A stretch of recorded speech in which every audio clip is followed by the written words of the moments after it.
말씀입니다. 신약성경 누가복음 4장 16절에서 30절까지 말씀입니다. 저와 함께 말씀을 한 목소리로 같이 봉독합니다. 예수께서 그 자라나신 곳 나사렛에 이르사 안식일에 늘 하시던 대로 회당에 들어가사 성경을 읽으려고 서심해 선지자 이사야의 글을 들이거늘 책을 펴서 이렇게 기록된 데를 찾으시니 곧 주의 성령이 내게 임하셨으니 이는 가난한 자에게 복음을 전하게 하시려고 내게 기름을 부으시고 나를 보내사 포로된 자에게 자유를 눈먼 자에게 다시 보게 함을 전파하며 눌린 자를 자유롭게 하고 주의 은혜의 해를 전파하게 하려 하심이라 하였더라. 책을 덮어 그 맡은 자에게 주시고 앉으시니 회당에 있는 자들이 다 주목하여 보더라. 이에 예수께서 그들에게 말씀하시되 이 글이 오늘 너희 귀에 응하였느니라 하시니 그들이 다 그를 증언하고 그 입으로 나오는 바 은혜로운 말을 놀랍게 여겨 이르되 이 사람이 요셉의 아들이 아니냐. 예수께서 그들에게 이르시되 너희가 반드시 의사야 너 자신을 고치라 하는 속담을 인용하여 내게 말하기를 우리가 들은 바 가버나움에서 행한 일을 내 고향 여기서도 행하라 하니라. 또 이르시되 내가 진실로 너희에게 이르노니 선지자가 고향에서는 환영을 받는 자가 없느니라. 내가 참으로 너희에게 이르노니 엘리야 시대에 하늘이 3년 6개월간 닫히어 온 땅에 큰 흉년이 들었을 때에 이스라엘에 많은 과부가 있었을 때 엘리야가 그중 한 사람에게도 보내심을 받지 않고 오직 시돈 땅에 있는 사렙다의 한 과부에게 뿐이었느니라. 또 선지자 이사야 때에 이스라엘에 많은 나병 환자가 있었을 때 그 중에 한 사람도 깨끗함을 얻지 못하고 오직 수리아 사람 나아만 뿐이었느니라. 회당에 있는 자들이 이것을 듣고 다 크게 화가 나서 일어나 동네 밖으로 쫓아내어 그 동네가 건설된 산 낭떠러지까지 끌고 가서 밀쳐 떨어뜨리고자 하되 예수께서 그들 가운데로 지나서 가시니라. 아멘. 한 번 더 기도합니다. 아버지 하나님 감사합니다. 주님의 귀하신 말씀 앞에 우리를 세우십니다. 말씀을 통하여 하나님의 귀한 음성을 듣게 하시고 하나님의 뜻을 깨달아 알게 하시고 하나님의 뜻대로 온전히 행하여 살아갈 힘을 얻게 하여 주옵소서. 연약한 종을 붙들어 주시고 함께 주옵소서. 예수님의 이름으로 기도합니다. 아멘. 할렐루야. 오늘 이 거룩한 주일에 함께하는 우리 하나님의 말씀입니다. 제목은 고향에서 배척당하신 예수님이라는 제목입니다. 이 말씀 통한 귀한 은혜가 저와 여러분에게 있기를 간절히 바랍니다. 교회에서는 세상과는 달리 지키는 절기가 따로 있지요.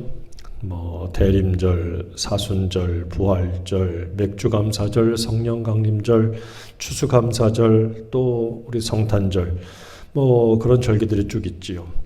자, 그때에 이 절기 가운데 중요한 절기 중에 하나는 예수님의 탄생을 기념하는 절기일 겁니다. 이른바 우리 성탄절이라고 하지요. 이 성탄절을 앞두고 이제 예수님께서 오심을 아벤트라고 하는데 오심을 미리 준비하는 이 대강절 혹은 또 대림절이라고 부릅니다. 예수님의 탄생을 기다리는 절기지요. 이 절기는 이제 부활하시고 승천하신 후에 다시 오실 우리 주님을 또한 기다리는 그런 영적인 의미가 담겨져 있습니다. 그런데 갈수록 안타까운 것은 성탄의 주인공이 자꾸 바뀐다는 거죠. 예수님이 우리의 정말 성탄의 주인공인데 성탄절에 다른 것들이 산타클로스라 어떤 기업의 홍보나 이득을 얻기 위한 수단으로 전락해버리는 경우들이 많습니다. 여러분들은 결단코 이 성탄절의 의미가 퇴색되지 않도록 항상 성탄의 주인공인 예수 그리스도를 바라볼 수 있기를 간절히 바랍니다. 자, 그리고 또 하나의 절기는 예수님의 죽음과 연관된 겁니다. 하나가 예수님의 탄생, 다시 오심에 대한 얘기라면 또 하나는 예수님의 죽음과 관련된 절기지요. 이른바 이것이 사순절입니다. 예수님의 십자가에 달려 돌아가신 이후부터 해서 예수님이 다시 부활하시기까지 주일을 제외한 그 40일 동안을 지키는 것을 사순절이라고 합니다. 넉사자의 열흘 순자에 마디절자를 쓰는데 열흘씩 4번 이렇게 반복된다고 그래서 40일을 뜻합니다. 그래서 사순절은 주님의 십자가를 기념하고 죽으심을 기억하고 다시 말하면 주님의 고난과 고통 그리고 순환의 의미를 깨닫고 다시 우리 주님이 부활하신 것을 맞이하는 그것을 가리켜 말하는데, 이 사순절의 정확한 의미는 우리가 어떻게 예수님의 삶을 살아갈 수 있을까라는 것에 대한 것입니다. 이것을 달리 말한다면 신앙의 훈련 기간이라고 할 수 있습니다. 내가 어떻게 예수님의 삶을 이어갈 수 있을까? 내가 어떻게 예수님의 삶을 따라갈 수 있을까? 여기에 대한 진지한 고민을 통해서 내 신앙이 혹시 게으르고 나태해지는 것은 아닌지, 내가 주님을 바라보지 않는 것은 아닌지, 이것에 대해서 돌아보고 나를 채찍질하고 나에 대한 신앙을 다시 한번 되돌아보는 신앙의 훈련 기간으로 삼는 것이 사순절이라고 할 수 있어요. 이 사순절을 가리켜서 렌트라고 하는데 뭘 빌려주는 게 아니라 이 의미는 봄의 기간이라고 하는 뜻을 가지고 있습니다. 봄. 이 사순절이 시작되고 마무리되는 이것이 바로 이제 이 봄과 연관이 되는데, 얼었던 대지의 땅이 이 봄이 오면서 다 녹잖아요. 그러면 그 속에서 생명들이 막 움터 나오지 않습니까? 그 움터 나오는 그 생명력을 통해서 보듯이 이 사순절에는 나의 얼어붙은 신앙들, 굳어버린 신앙들, 단단해진 것들을 다 녹여내고 다시 더 부드럽게 해서 주님을 바라보는 나의 믿음의 신앙들이 다시 움터오르는, 다시 샘솟게 하는 바로 그런 기간이라고 할 수 있습니다. 여러분들과 제가 이 사순절 기간을 정말 주님을 바라보면서 신앙의 연단과 훈련의 기회를 삼고 정말 의미 있고 정말 기쁨이 가득하고 뿐만 아니라 정말 주님 앞에 온전히 서서 설 수 있는 그런 사순절을 맞이하고 보낼 수 있기를 주의 이름으로 축원합니다. 자, 오늘 우리가 읽은 말씀은 예수님께서 당신의 정체를 드러내고 당신께서 무엇을 하실 것에 대한 이 선포에 대한 말씀이 담겨져 있어요. 그래서 예수님의 전례를 따라서 회당에서 예수님께서 말씀을 받아서 그것을 가르치시는 장면이 시작되고 있습니다. 예수님께서 그 말씀을 쭉 하신 다음에 오늘 결론은 바로 뭐냐면, 그런 말씀들을 쭉 하시고 나셨을 때 예수님의 고향 사람들이 뜻밖의 예수님에 대해서 환영하고 좋아한 것이 아니라 예수님을 죽이려고 했다라는 거죠. 마태나 마가는 이 동일한 본문에 대해서 이 동네 사람들이 화가 난 정도로만 소개를 한다면, 누가는 예수님을 죽이려고 했다라고까지 아주 급격하게 표현을 합니다.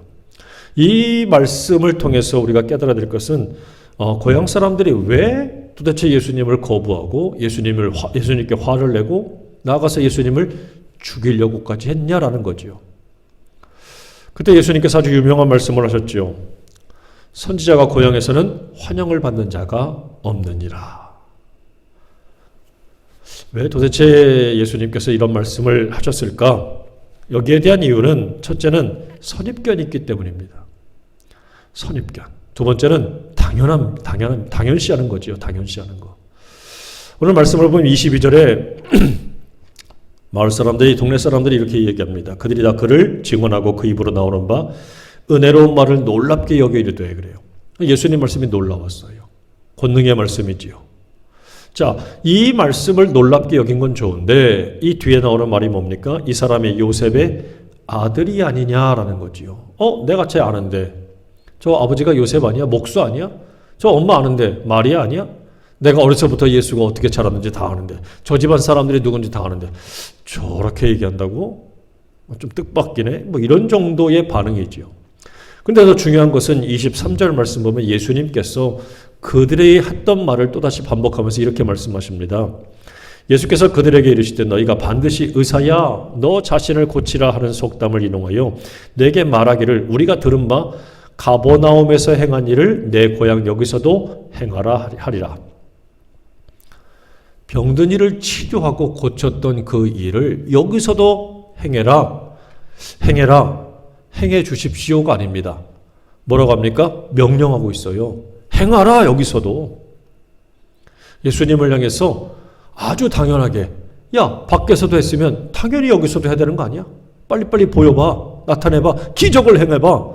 자, 이렇게 예수님께 강압적인 태도를 가지고 보여주고 있었다는 거지요. 행하라. 명령하고 있습니다. 그랬더니 예수님께서 선지자가 고향에서는 환영을 받는 자가 없다라고 말씀하시는 거지요.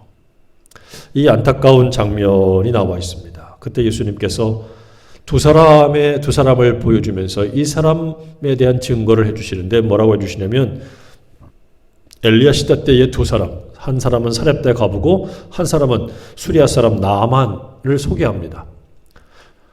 자, 25절 말씀 보면 내가 참으로 너에게 이르노니 엘리야 시대에 하늘이 3년 6개월간 닫히어 온 땅에 큰 흉년이 들었을 때에 이스라엘에 많은 과부가 있었다 그래요. 그렇지요. 과부가 한두 명이 아니었단 얘기지요. 26절에 엘리야가 그중 한 사람에게도 보내심을 받지 않고 오직 이 한 사람 시돈 땅에 있는 사렙다의 한 과부에게 뿐이었다. 자, 그리고 또 한 사람 소개하는 게 누굽니까? 엘리야 시대 때 또 이스라엘에 많은 나병 환자가 있었을 때 나병 환자가 많았죠. 문둥병자가 많았습니다. 근데 그 중에 한 사람도 깨끗함을 얻지 못하고 오직 수리아 사람 나아만 뿐이었다. 사렙다 과부 한 사람, 나아만 이 한 사람.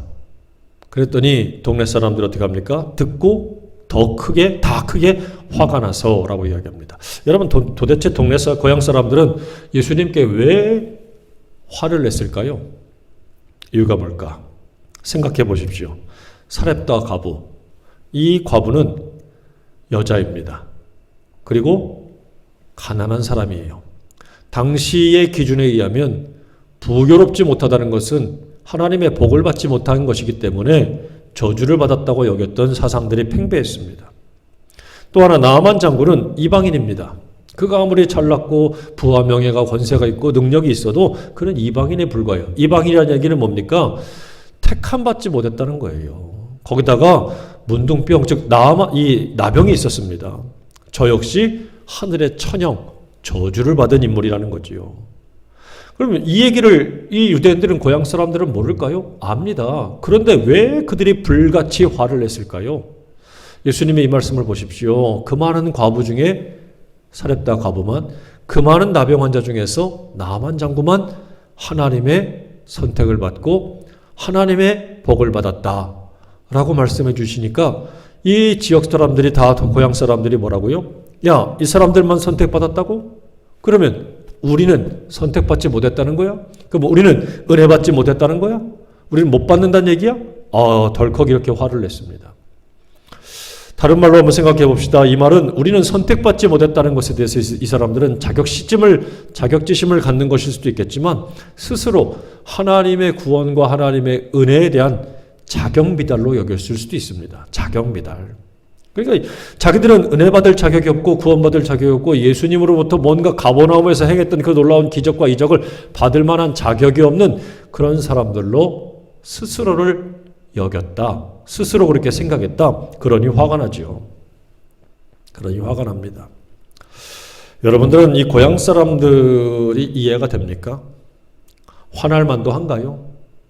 한번 생각해 보세요. 이 지역 사람이 어디 나가서 출세했습니다. 성공했습니다. 아주 유명하고 훌륭한 사람이 되었어요. 그럼 뭐라 그러겠습니까? 동네 고향 발전을 위해서 뭔가 한턱을 쏘고 대단한 업적을 남기고 고향 발전을 위해서 뭔가 쾌척도 하고 좋은 일을 해야 될 거 아니야 라고 말하지 않습니까? 그걸 당연하게 여기지 않습니까?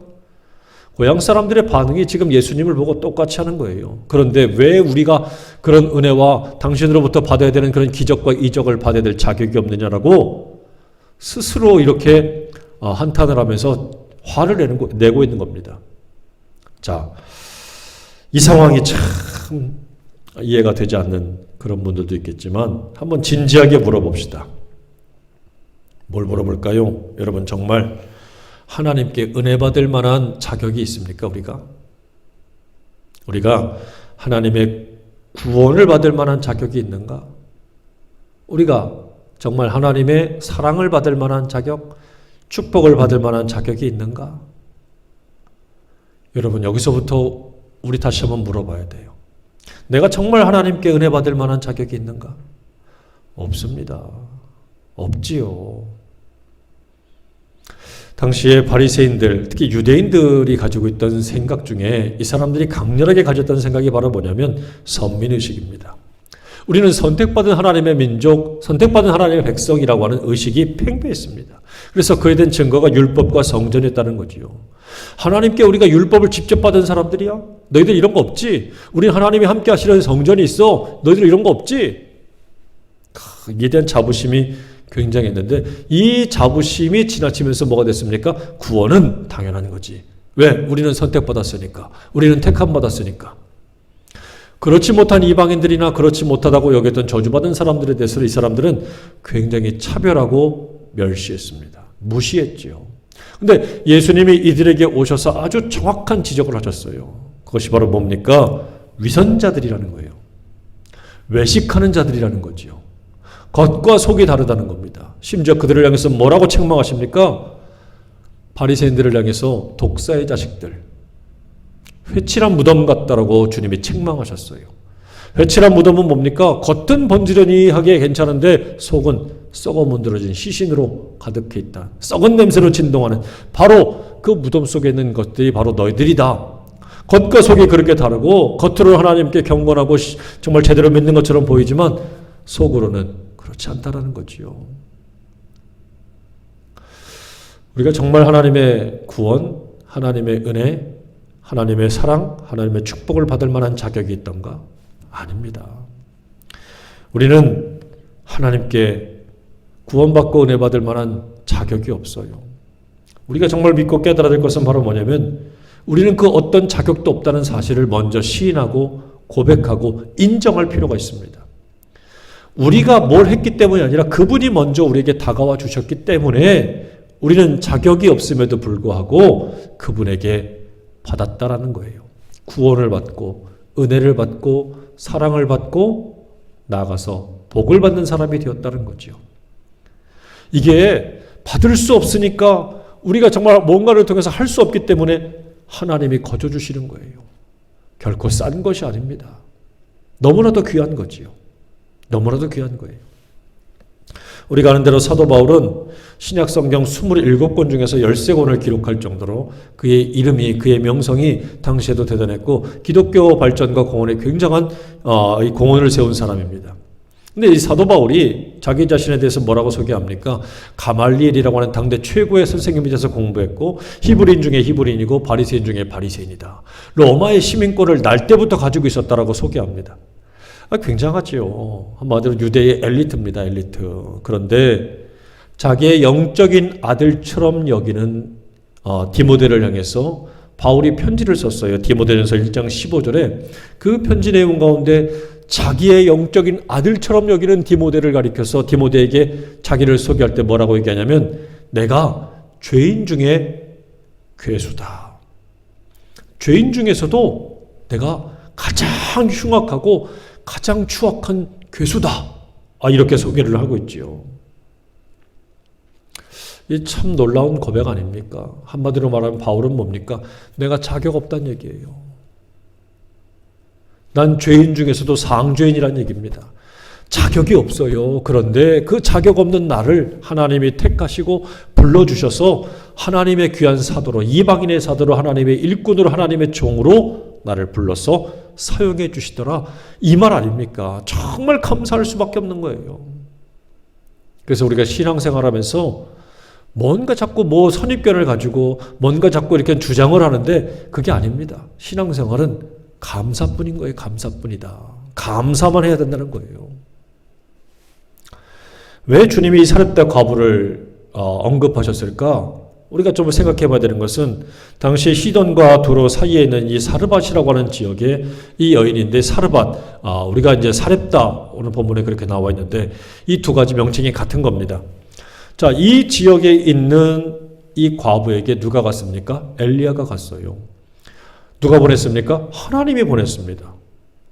자, 왜 보냈느냐라는 거죠. 왜 보냈느냐? 당시에는 3년 6개월 동안 가뭄이 들어서 먹을 것이 없는 때입니다. 그런데 엘리야를 보내서 그 여인에게 마지막 남은 물과 떡을 달라고 요구한 거예요. 물과 떡.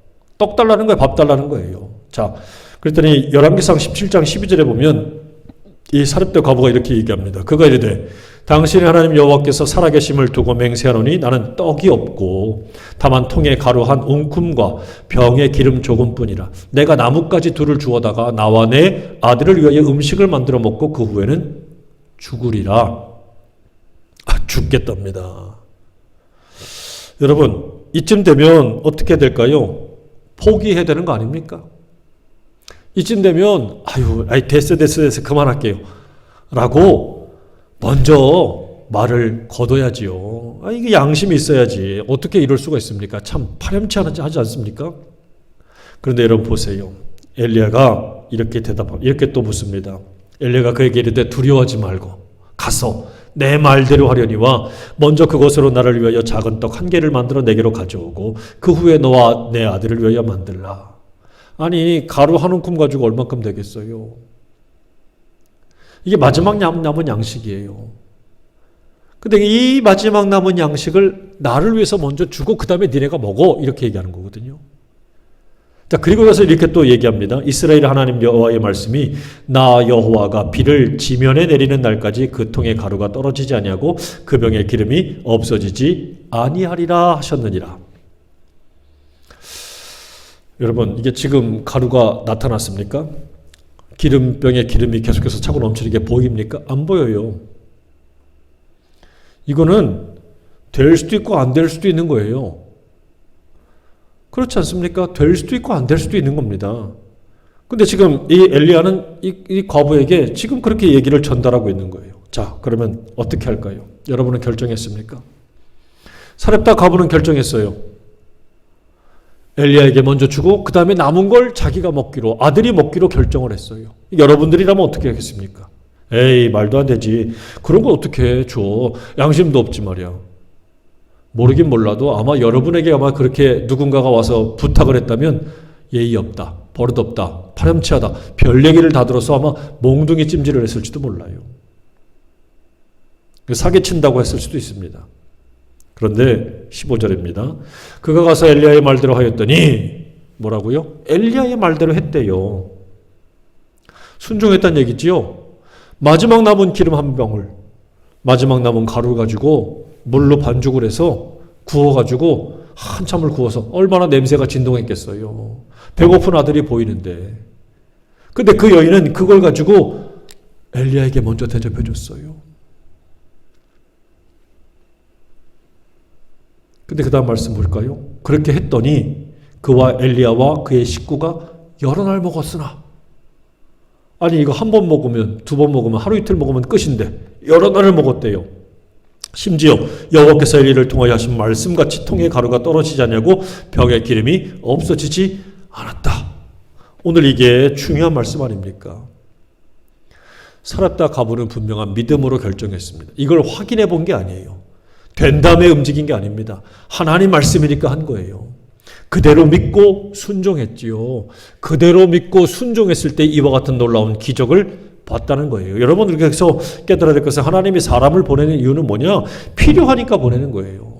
뭔가 필요한 게 있을 것이니까 하나님이 그 사람을 보내는 거고, 더 큰 축복을 주기 위해서 하나님이 사람을 보내는 거고, 마지막 그에게 헌신받기를 원하시기 때문에 하나님이 하나님의 종을, 하나님의 사람을 그에게 보낸다라는 사실입니다.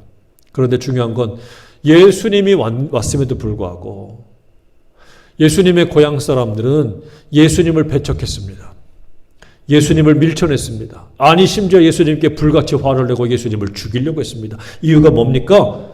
예수님께 헌신하고 예수님이 와서 그렇게 말씀해도 불구하고 감사하기는커녕 오히려 받기만 하려고 했던 거예요. 내가 하나님께 뭔가를 드리지 않고 주지는 않으면서 받기만 하려고 했던 거지요. 은혜 받는 것을 당연시 여겼습니다. 심지어 예수님에 대해서 요셉의 아들 아니야? 선입견을 가지고 예수님을, 자기 눈의 잣대를 가지고 예수님을 막 재고 있었다는 사실입니다. 결국 이 고향 사람들은 예수님의 은혜 받기를 자기 스스로가, 누가 시켜서가 아니라 스스로가 거절해버린 사람들이 되었다는 거지요. 사랑하는 여러분, 여러분은 만약 나에게 마지막 남은 밀가루와 기름이 있다면 여러분들은 그렇게 드릴 수가 있습니까? 그렇게 헌신할 수가 있습니까? 우리는 이 마지막 뭔가 내게 남은 그 절실함이 있을 때에 그것만 바라보는 경우들이 참 많아요. 뭔가 절실한 문제가 생기면 그 절실한 문제만 쳐다볼 때가 참 많습니다. 그러나 오늘 이 여인은 이 마지막 해답이라고 할 수 있는 이 가루 한 움큼을 가지고 그것만 바라보지 않고 이것 뒤에 넘어서 역사하시는 하나님께서 하신 말씀, 하나님을 바라보는 그 믿음으로 믿고 순종했다는 거지요. 그러니 그 많은 과부 중에서 택함받고 구원받을 수 있었던 것은 이 과부밖에 없었다라는 것을 말씀해 주고 있습니다. 그리고 두 번째는 나만 장군입니다. 이방인이지요. 당시에 이 아람 족속이라고 할 수 있는 이 나만 장군은 굉장한 공을 세우고 부와 명예와 권세를 가진 사람입니다. 왕의 측근 중에 측근이지요. 그런데 저가 덜컥 문둥병에 걸렸고 우리가 나병이라고 하는 이 병에 걸렸습니다. 이 병은 하늘의 저주를 받았다고 그렇게 생각하는 그런 시대였습니다. 아무리 부와 명예와 권세가 있어도 이 병에 걸리면 아무 소용이 없지요. 자, 그런데 그때에 히브리에서 잡혀나온 아주 작은 계집종이 이렇게 얘기하는 거예요. 우리나라에 가면 이 병을 고칠 만한 사람이 있습니다. 그 사람에게 가면 반드시 고쳐줄 겁니다. 그 말을 들었더니 이 물에 빠진 사람은 지푸라기라도 잡는다고 그 심정을 가지고 그 아이의 말을 듣고 이제 왕의 편지를 받고 왕의 허락을 받아서 유대로 오게 됐지요. 자, 그런데 웬일입니까? 와서 보니까 정말 이 엘리야로 가는 사람이 와서 문을 활짝 열고 맨발로 뛰어와서 저를 맞이해 줄 줄 알았는데 오히려 문을 열지도 않고 밖에 대고 소리 지릅니다. 여보쇼, 저기 요단강에 가면 거기 요단강 물에다가 당신의 그 몸을 7번 담그십시오. 그러면 깨끗하게 될 겁니다. 너무나도 화가 났습니다. 나를 이렇게 문전박대하다니. 모멸감을 느꼈어요. 모욕감을 느꼈습니다. 그리고 돌아가면서 화를 냈어요. 우리 고향에는 더 좋은 것도 있는데 말이야. 기껏해야 조그만 저런 데다가 내 몸을 담그라고. 그런데 그때에 그의 현명한 부하들이 이렇게 얘기합니다. 아니 장군님, 병 고치러 왔잖아요. 그런데 만일에 이것보다 더 큰 요구를 하거나 더 심한 것을 시킨다면 장군님 안 할 겁니까? 할 거잖아요. 그런데 기껏 가서 물에다가 몸 좀 담그라는데 그게 뭐 어렵다고 안 합니까? 가만히 듣고 보니까 그 말이 맞잖아요. 그래서 그때 자기의 화난 마음, 이 모욕감이라고 생각했던 마음들을 다 내려놓고 엘리야가 처방한 그 말을 듣고 그대로 가서 순종합니다. 요단강에다 몸을 담그지요. 1번 변화가 없습니다. 3번, 4번 변화가 없어요. 6번째 아무런 변화가 없습니다. 그래도 순종했습니다. 아마 어떤 사람들은 그랬을 거예요. 한두 번 해보고 우리식으로 한 3-4판 해보고 아무런 효과가 없으면 내 그럴 줄 알았어.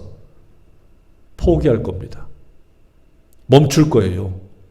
되려 엘리야를 원망하고 어쩌면 복수할 수도 있을 거예요. 근데 나아만은 6번째까지 몸을 담글 때 아무런 변화가 없었지만 7번 담그라고 했으니 그대로 순종해서 자기의 몸을 깊숙이 넣었다 뺍니다. 그때 그의 몸이 우윳빛깔처럼 다시 깨끗하게 되고 희어졌어요. 이게 바로 나아만의 순종이었죠. 7번을 담그라는 얘기는 완전한 순종을 말합니다. 완전 숫자이죠. 완전한 순종을 나아만이 했다. 그래서 그가 깨끗하게 치료받고 회복될 수 있었다라는 것을 말씀해 주고 있어요. 여러분, 이 두 사람 다 무슨 구원받을 만한, 은혜 받을 만한 자격이 있습니까? 자격 없어요. 사렙다 과부도 마찬가지고 나만 장군도 마찬가지입니다. 무슨 은혜와 구원받을 만한 자격이 있습니까? 그런데 어떻게 했어요? 말씀에 의지해서 하나님 말씀대로 순종했어요. 비록 처음에는 마음에 들지 않았고 처음에는 달랐지만 어떻게 합니까? 그대로 순종했어요. 이 사람들은 은혜와 구원받을 만한 자격이 없습니다. 그럼에도 불구하고 그 말씀을 믿고 그대로 따라 순종했을 때에 그와 같은 놀라운 역사와 은혜와 기적을 맛보게 되었다는 거지요. 하지만 예수님의 고향 사람들은 어떻게 합니까? 그런 믿음, 그런 순종은 아무것도 없이 여기서도 가버나움에서 행한 것처럼 여기서도 행해봐라. 오히려 예수님께 명령하지 않습니까? 부탁을 해도 시원찮을 판국에 예수님을 향해서 명령을 여기 하면서 그 은혜를 여기서도 베풀고 그 기적을 여기서도 베풀라고 아주 자기들이 받는 것에 대해서 당연시하게 여기는 사람들이 바로 예수님의 고향 사람들이었다는 거지요. 은혜 받을 만한 기회가 오면 뭐합니까? 구원받을 만한 기회가 오면 뭐합니까? 이들처럼 선입견을 가지고 또 자기의 위신과 어떤 자기의 이런 입장과 처지를 생각하면서 은혜 받는 것, 구원받는 것을 당연시하게 여기면 저도 못 받습니다. 오히려 튕겨내고 하나님의 놀라운 구원과 은혜 정말 보지도 못하고 맛보지도 못하는 어리석은 사람이 될 수밖에 없다는 거지요. 여러분, 하나님의 은혜와 구원은 당연한 것이 아닙니다. 그것은 우리가 요구해도 받을 수 없는 것이며 받고 싶어도 받을 수 있는 게 아닙니다. 그 은혜는 철저히 하나님께서 베푸시는 놀라운 역사예요. 하나님의 놀라운 사랑입니다. 그분이 먼저 우리를 사랑해 주셨기 때문에 그 하나님의 은혜는 겸손과 믿음과 순종 그리고 헌신하는 사람들에게 임한다는 것을 깨달아야 돼요. 그런데 이 지역의 동네 사람들은 전혀 그런 하나님 앞에 받을 만한 태도를 가지고 있지 않았습니다. 결국은 아무것도 받지 못했지요. 막상 그 예수님이 곁에 오셨고 그들 가운데 들어가셨지만 그들은 아무것도 받을 수가 없었다는 사실입니다. 하나님의 은혜는 겸손과 믿음과 순종 그리고 나를 온전히 드리려고 하는 헌신을 통해서 임한다는 사실을 우리가 깨달을 때에 혹시 내게 다가오는 시험이 있을 때, 혹시 내게 이 어려움이 있을 때에 찾아오는 부탁과 요청이 있을 때 여러분 거절하지 마십시오. 나 살기도 힘들어 죽겠는데 왜 이런 걸 요구합니까? 라고 튕겨내지 마십시오. 어쩌면 하나님은 당신에게 뭔가가 더 필요하기 때문에 하나님이 사람을 보내는 거고 기회를 주는 것이고 때로 시험처럼 보이는 것들이 다가올 수도 있다는 사실입니다. 여러분, 내게 오는 문제를 문제로만 여기지 마십시오. 오히려 사렙다 과부와 나아만처럼 축복의 기회로 여기십시오. 그때 하나님은 놀라운 역사와 은총을 여러분에게 예비하신 그 복을 내려주실 줄로 믿으시기를 간절히 바랍니다. 고향 사람들처럼 예수님의 고향 사람들처럼 정말 예수님이 가까이 오셨고 은혜와 축복과 기적을 베풀 만한 기회를 얻었음에도 불구하고 그들은 그들의 발로 예수님을 차버렸습니다. 예수님을 죽이려고 했습니다. 이 얼마나 오만하고 교만한 태도입니까? 이 사순절 기간에 나의 오만과 교만은 없는지 돌아보시고 이 사순절에 겸손과 헌신하는 태도를 가지고 온전한 순종의 마음을 가지고 주님 말씀을 따라서 여러분 나를 온전하게 주 앞에 드릴 수 있는 그런 믿음의 사람들이 되시기를 주의 이름으로 축원합니다. 그렇게 되기를 주의 이름으로 축복합니다. 기도하겠습니다. 아버지 하나님 감사합니다.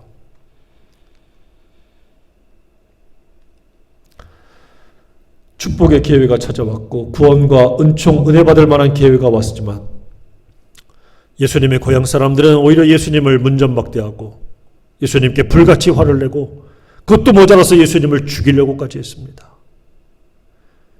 하나님, 구원받을 만한 자격, 사랑받을 만한 자격, 은혜 받을 만한 자격이 손톱만큼도 없음에도 불구하고 우리는 때로 그것을 너무나도 당연하게 여길 때가 있음을 고백합니다.